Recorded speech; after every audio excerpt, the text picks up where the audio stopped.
নারী শিক্ষার্থীদের জন্য একটা নিরাপদ ক্যাম্পাস গঠনের জন্য মূল কথা হচ্ছে শিক্ষার্থীদের এই ক্যাম্পাসে শিক্ষা জীবন পরিচালনা করতে যে ধরনের সুযোগ সুবিধা দরকার, তাদের যে অধিকার বা তাদের যে কণ্ঠস্বর, এটাই হবে হচ্ছে আমাদের তফসিল। শাহজালাল বিশ্ববিদ্যালয় কেন্দ্রীয় ছাত্র সংসদ নির্বাচন 2026-এর আজকের এই প্যানেল ঘোষণায় খুবই আপনি মানে আমি ব্যক্তিগতভাবে মনে করি এটি খুবই ঠিক যে এখানে এত বড় একটি প্যানেলে একটি মাত্র নারী প্রতিনিধি, এটি নিঃসন্দেহে ভবিষ্যতের জন্য আমাদের ধরনের কনসার্ন থাকবে, এটিতে অস্বীকার করার কোনো উপায় নেই।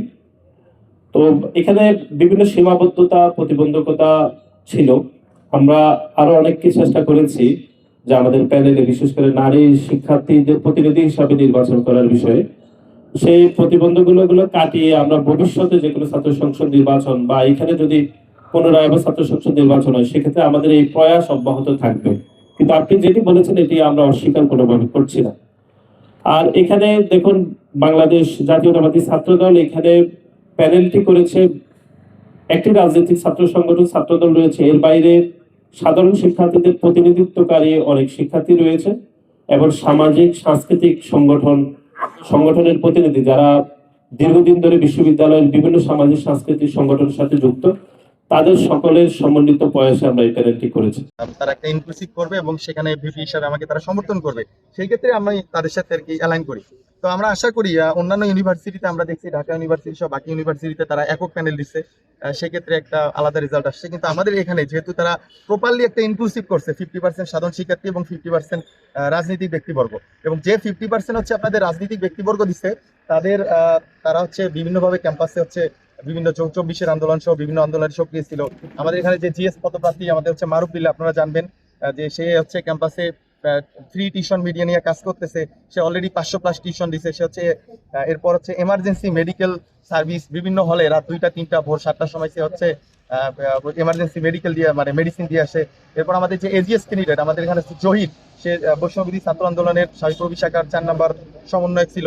সে হচ্ছে বিভিন্ন ক্লাবে আছে, সে হচ্ছে অ্যাসোসিয়েশনের সহসভাপতি, বিভিন্ন অর্গানাইজেশনে সে হচ্ছে আপনার যে সায়েন্স এরিনা ক্লাবের হচ্ছে জিএস। এইরকম করে আমরা এখানে যাদেরকে নিচ্ছি প্রত্যেকেই শিক্ষার্থী বান্ধব এবং বিভিন্ন জায়গা থেকে তারা কিছু এখনো পর্যন্ত ইনক্লুসিভ প্যানেলের মধ্যে রয়েছে। এই পদটি আমরা হচ্ছে এখনো ঘোষণা করতে পারিনি, কিন্তু অন্য একজন প্রতিদ্বন্দ্বী প্রার্থীর সাথে আমাদের আলাপ আলোচনা এখনো চলছে। আমরা যদি আলোচনার সমাপ্তির পর্যায়ে পৌঁছে তাকেও হয়তো আমরা এই প্যানেলে অন্তর্ভুক্ত করতে পারবো। কিন্তু এটা এরকম হয়নি যে এটি কোনো ইন্টেনশনালি পদটি খালি রাখা হয়েছে, এরকম কোনো উদ্দেশ্যে এটি করা হয়নি। এটি একটু টেকনিক্যাল কারণে এই পদটি এখনো পর্যন্ত আমরা কাউকে দিতে পারিনি, বাট আমাদের প্রচেষ্টা অব্যাহত রয়েছে। এটি হচ্ছে 22 সদস্য, একটি সম্পাদক পদটি খালি রয়েছে। শিক্ষার্থীরা যদি আমাদেরকে ম্যান্ডেট দেয়, যদি আমরা এই কাজগুলো করার চেষ্টা করবো। যদি ম্যান্ডেট নাও দেয়, আমরা যেহেতু কাজ করতেছি অলরেডি, আমাদের কার্যক্রম চলমান থাকবে। আমাদের শিক্ষার্থীরা অলরেডি এটা বেছে নেবে না, বেছে শিক্ষার্থীরা নিয়েছেই। যখন আমরা ইনক্লুসিভ করেছি তখনই শিক্ষার্থীরা বেছে নিয়েছে, কারণ এখানে বিশ্ববিদ্যালয়ের সকল কর্নারের উপস্থিতি রয়েছে। আমরা যেটি মনে করি সেটি হচ্ছে ইতিমধ্যে ন্যাশনাল ইলেকশনের শিডিউল ঘোষণা করা হয়েছে, এখনো নির্বাচনের যাবতীয় কার্যক্রম এখনো শুরু হয়নি। এটি আপনারাও জানেন, আপনাদের মাধ্যমে আমরা জানতে পারবো। যখন শাহজালাল বিজ্ঞান প্রযুক্তি বিশ্ববিদ্যালয়ের আনুষ্ঠানিক প্রচার প্রচারণা শুরু হবে, ঠিক সে সময় ন্যাশনাল ইলেকশনের শিডিউল বা যাবতীয় কার্যক্রম একসাথে চলমান থাকবে। সুতরাং এই দুটি বিষয় যখন একসাথে ঘটবে তখনই আসলে বোঝা যাবে যে আদৌ বিঘ্ন ঘটছে কিনা। সুতরাং এটিতে আগাম বলার কোনো সুযোগ নেই। কিন্তু এটি ঠিক যে একটি ন্যাশনাল ইলেকশনের শিডিউলের মাঝখানে ছাত্র সংসদ নির্বাচন বড়ই বেমানান, আবার এটি অতীতে হয়েছে কিনা আমার আসলে নলেজে নাই, আপনাদের থাকলেও থাকতে পারে। সুতরাং এটি পরিস্থিতি বলে দিবে। কিন্তু আমরা মনে করি জুলাই গণ অভ্যুত্থানের স্পিডই হচ্ছে একটি ইনক্লুসিভ নির্বাচন, যে নির্বাচন গত 17 বছর ধরে আওয়ামী লীগ ফ্যাসিস্ট সরকার করতে পারেনি। আমরা বারবার যেটি বলি, 2014, 2018, 2024-এ যদি গণতান্ত্রিক নির্বাচনগুলো যে অগণতান্ত্রিক ভাবে হয়েছে সেই নির্বাচনগুলো যদি ভালো নির্বাচন হতো, তাহলে 2024 সালের গণ অভ্যুত্থানের প্রেক্ষাপটে আসলে তৈরি হতো না। যদি একটি গণতান্ত্রিক সরকার থাকতো, একটি গণতান্ত্রিক সরকার থাকলে জুলাই আগস্টে দিনে দুপুরে প্রকাশ্যে 2000-এরও বেশি মানুষকে মেরে ফেলা হতো না। সুতরাং জুলাই গণ অভ্যুত্থানের সব থেকে ভালো স্পিড হচ্ছে একটি জনগণের সরকার প্রতিষ্ঠা করা। সুতরাং আমরা সকল মনোযোগ শিক্ষার্থীদেরও রয়েছে যে একটি নির্বাচন ব্যবস্থা করা, যেটি ন্যাশনাল ইলেকশনের। কিন্তু আমরা যদি মনে করি ন্যাশনাল ইলেকশন এই ছাত্র সংসদ নির্বাচন দ্বারা ব্যাহত হচ্ছে, তাহলে আমরা অবশ্যই আমাদের সিদ্ধান্ত পুনর্বিবেচনা করব।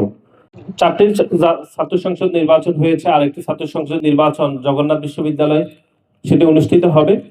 আমরা বারবার একই কথা বলছি, বিভিন্ন অনিয়ম, অব্যবস্থাপনা, দুর্নীতি, স্বজনপ্রীতি, বিশ্ববিদ্যালয় প্রশাসনগুলো একটি দলীয় রাজনৈতিক প্ল্যাটফর্মে কাজ করতে। তারপরেও আমরা মনে করি যে শাহজালাল বিজ্ঞান প্রযুক্তি বিশ্ববিদ্যালয়ের সাধারণ শিক্ষার্থীদের অধিকারের এই প্ল্যাটফর্মটিকে কোনোভাবে বিতর্কিত করতে আমরা চাই না।